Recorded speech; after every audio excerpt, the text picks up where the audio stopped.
Olá, humanos, professor Marquinhos aqui. E antes da aula começar, saiba que essa resolução foi retirada de um aulão de física que eu dei, resolvendo todas as questões de física do Enem 2022. Então, caso essa seja sua primeira vez aqui, recomendo que você assista todas as outras resoluções lá no aulão. Particularmente, acho que o aulão tá bem legal, porque eu expliquei bastante teoria, passei alguns macetes para resolver questões de vestibular e também dei dicas de interpretação de exercício. Então dá uma passadinha lá se for do seu interesse. O link vai estar na descrição e no final do vídeo. E se você gostar, se eu te ajudar de alguma forma, considere se inscrever no canal e qualquer dúvida deixe nos comentários. Espero que você goste e bons estudos. Agora bora pra aula. Me lembre de nunca mais pausar uma gravação e sempre checar antes de gravar. Olá, voltei. Para você passou provavelmente apenas alguns segundos, mas eu já tô aqui no dia seguinte. Essa é a terceira tentativa de gravar esse exercício, porque a primeira eu esqueci de gravar e a segunda o meu microfone não estava detectando áudio. Então sim, já estou completamente maluco. As melhores versões provavelmente já ficaram para trás, então sinto muito. Ou não, ou talvez essa seja a melhor versão. Porque no fim a melhor versão é aquela que a gente faz, não é mesmo? Não, não é mesmo. O lado positivo é que esse aqui supostamente é o exercício mais fácil dessa prova, então relaxa um pouquinho, é um exercício mais leve e vamos conseguir entender ele. Esse enunciado nos conta a história do físico Hans Oersted, que foi bem famoso e ficou conhecido principalmente por causa da sua contribuição para o eletromagnetismo. No passado, a gente achava que a eletricidade e o magnetismo possuíam naturezas diferentes, ou seja, que eles não tinham uma relação intrínseca entre si, como a gente entende hoje. Entendíamos relativamente bem os fenômenos elétricos e também relativamente bem os fenômenos magnéticos. Já usávamos aparatos como a bússola, para navegação principalmente, então sabíamos da relação entre ímãs e campos magnéticos. Também conhecíamos a eletricidade e campos elétricos. O Oersted tinha uma bússola, um ímã, próximo do experimento dele, em que estava trabalhando com eletricidade. E, meio que sem querer, ele percebeu que a bússola estava apontando para uma direção diferente do norte do planeta Terra, que é onde ela deveria estar apontando. A bússola começou a interagir com esse experimento elétrico do Oersted, mas a gente sabia que a bússola só interagia com campos magnéticos. Então havia um problema, como que um ímã está interagindo com a eletricidade? Ela deveria interagir apenas com campos magnéticos. E foi aí, é claro que aqui a gente dá um salto temporal, muitas mentes trabalharam nisso, muitos experimentos foram realizados, e a história é bem mais complexa que isso, mas acabou se percebendo então que uma corrente elétrica em movimento gera um campo magnético, e a bússola então conseguia interagir, né, ou era influenciada por esse campo magnético gerado por corrente elétrica, nesse caso em um fio condutor. E depois de muito tempo, das equações de Maxwell, várias contribuições, hoje a gente entende o eletromagnetismo, que é a junção da eletricidade com o magnetismo. Uma área muito bonita, por sinal, que produz consequências muito interessantes para a gente. É importante, inclusive, para entender a característica da própria luz, ou de ondas eletromagnéticas. Mas isso é papo para outro vídeo. Para esse exercício, a gente só precisa entender dois fenômenos, que é como um ímã ou uma bússola funciona, e entender a questão do fio condutor. De forma mais específica, precisamos entender como se comporta o campo magnético em um fio condutor. E essa questão é considerada fácil porque essas são as primeiras coisas que a gente vê no estudo de magnetismo. E esse exercício não exige que você sequer faça nenhuma conta. Só com conceitos básicos do magnetismo você consegue responder. Então, particularmente, também considero essa questão como fácil. Vamos revisar rapidinho, então, como que um ímã se comporta, né? Eu fiz o desenho aqui de um ímã mais tradicional pra gente, aquele quadradinho, e temos que as linhas de campo magnético desse ímã se comporta dessa forma. Então teremos um desenho parecido com esse aqui, ou esse que você está vendo na tela agora. Você precisa se lembrar que campo magnético é uma grandeza vetorial, então ela tem sentido, direção, intensidade ou módulo. Por convenção, dizemos que essas linhas de campo possuem um sentido do norte para o sul. Então, são linhas que saem do Polo Norte, dessa forma, e vão para o Polo Sul. Então, elas entram no Polo Sul, setinhas apontando em direção do norte para o sul, fazendo essa trajetória. Pronto, eu acho que assim tá um pouquinho melhor. Então, a gente só tem que entender que as linhas saem desse Polo Norte e vão para o Polo Sul, ok? Nessa orientação, nesse sentido. Já que falamos de bússola e ímãs e da aplicação que teve nas navegações nos tempos antigos, eu quero falar algo que eu acho que pode ser bem útil por poder cair no Enem, que é a relação entre Polo Norte e Sul, geográfico e magnético da Terra. Temos aqui uma espécie de planeta Terra. Temos o Norte e temos o Sul. Vamos considerar uma bússola aqui no centro do planeta Terra. É assim que uma bússola comum funciona. O polo norte da bússola vai apontar para o norte geográfico da Terra.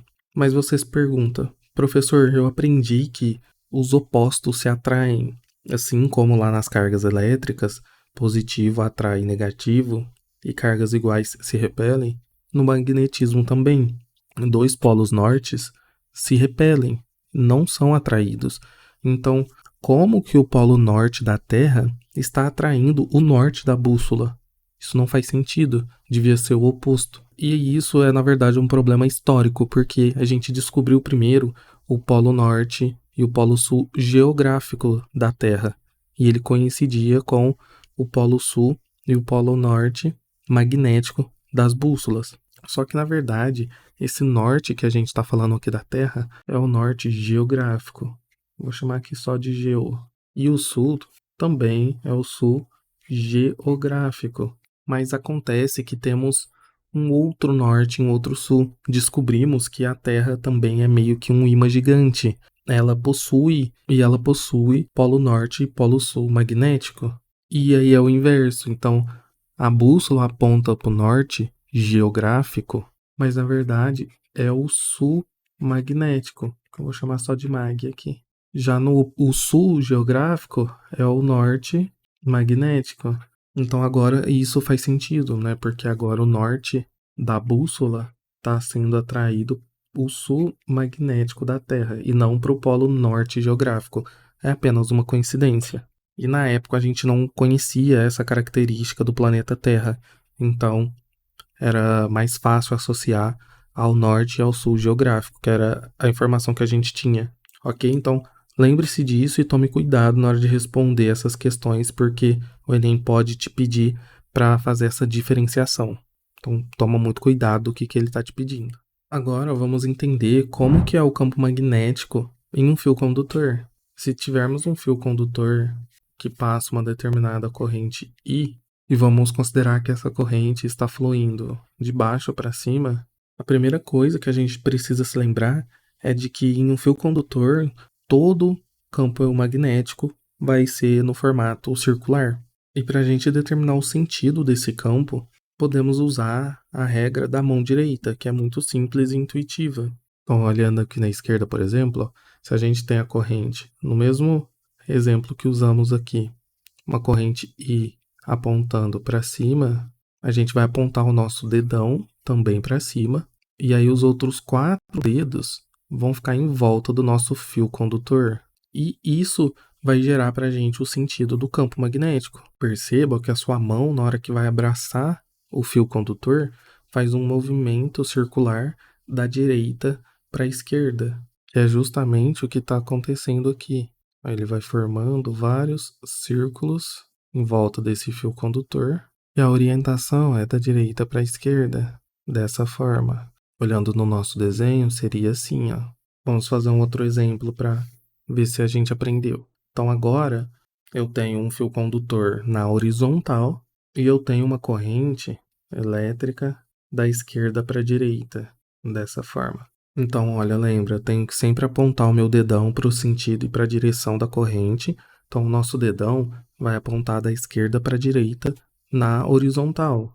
E os nossos 4 dedos, perceba, na hora que eu for agarrar o fio, ele vai fazer um movimento e os outros 4 dedos, perceba que ele vai a gente vai agarrar esse fio como se fôssemos dar um tapa nele, aí a gente abraça e os nossos 4 dedos vão passar assim, ó, por cima do fio, depois por dentro e descer. Ou seja, ele está fazendo um movimento de cima para baixo, circular. A gente vai fazer isso, apontar o dedão para a direita, segurar o fio com os 4 dedos e teremos novamente um campo circular, mas dessa vez nesse sentido, de baixo para cima. Então agora estamos prontos para fazer a análise do exercício em si. Então temos uma corrente, ó, apontada na vertical de baixo para cima.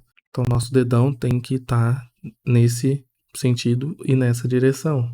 E os nossos 4 dedos, ó, perceba que ele vai segurar o nosso fio condutor dessa forma. Na hora que a gente abraça o fio, vamos fazer o movimento da direita para a esquerda, que foi esse exemplo que a gente fez aqui em cima. É a mesma coisa, então, por coincidência, esse pontilhado vai ser justamente o campo magnético, as linhas de campo, mais precisamente falando. E a gente precisa, então, só colocar o sentido, como vimos, da direita para a esquerda. E agora, para detectarmos para onde os ímãs estão apontados, precisamos lembrar apenas que o norte do ímã segue esse fluxo do sentido e da direção do campo magnético. Então ele vai estar apontado justamente onde essas setas verdes estão apontando. Tem uma análise aqui um pouco mais rabuscada, né, da gente diferenciar o que é campo, o que é linha e o que é um vetor magnético, mas no momento isso não é necessário. Então teríamos aqui no ponto A uma bússola dessa forma, já que o norte precisa apontar justamente nessa direção, porque o nosso campo magnético aqui está apontando nessa direção. Perceba a semelhança entre a bússola e essa linha. De forma análoga, teríamos isso também no ponto B, lembrando que a parte vermelhinha é o norte. E aqui, por fim, no ponto C, precisamos então agora simplesmente olhar nas opções que temos, nas alternativas, e ver qual que assemelha a essa. Olha, se a gente analisar a alternativa A, vemos que as bússolas estão perpendiculares ao nosso campo. Tá vendo? Tá formando um ângulo aqui, ó, de 90 graus com o campo. E não é essa a configuração que a gente viu, né? E a letra B também, ó, a mesma coisa, né? Só que agora o norte tá apontado sempre para o centro, como se tivesse um campo magnético gigante aqui no centro, o que também não é o caso. Então a A e a B não fazem sentido. A letra C é toda bagunçada, né? A gente tem essa bússola aqui perpendicular e as outras duas não. E não só isso, como as 3 estão apontando para algo externo naquela direção, como se tivesse um campo magnético gigante aqui, mais forte do que o nosso fio condutor. E o exercício não permite isso. Ele falou que quer saber a interação desse fio condutor e ignorar os campos externos. Então, não pode ser a C. Agora perceba que a D está justamente do jeito que a gente desenhou ali no cantinho. Ó, o polo norte está apontado. Ó, perceba que todas estão aqui no campo, de fato, seguindo o fluxo.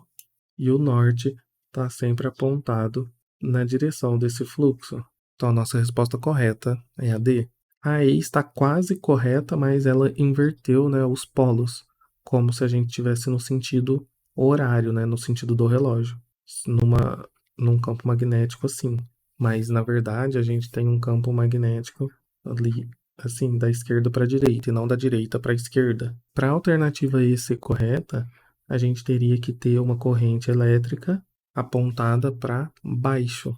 Então, em vez da corrente elétrica ser da vertical de cima para baixo, como a gente tem no exercício, ela teria que ser de baixo para cima, dessa forma aqui, também na vertical. Porque aí agora, quando a gente aponta o dedão na corrente, né, o dedão vai ficar para baixo. E aí os 4 dedos vão fazer o movimento da esquerda para a direita, gerando sim esse exemplo aqui. Mas não é o nosso caso do exercício. Beleza? Espero que tenha entendido. Se você não deixou o like ainda, por favor, deixe, porque é a terceira vez que eu gravei isso. E se ficou com alguma dúvida, deixe nos comentários. Bora pro próximo.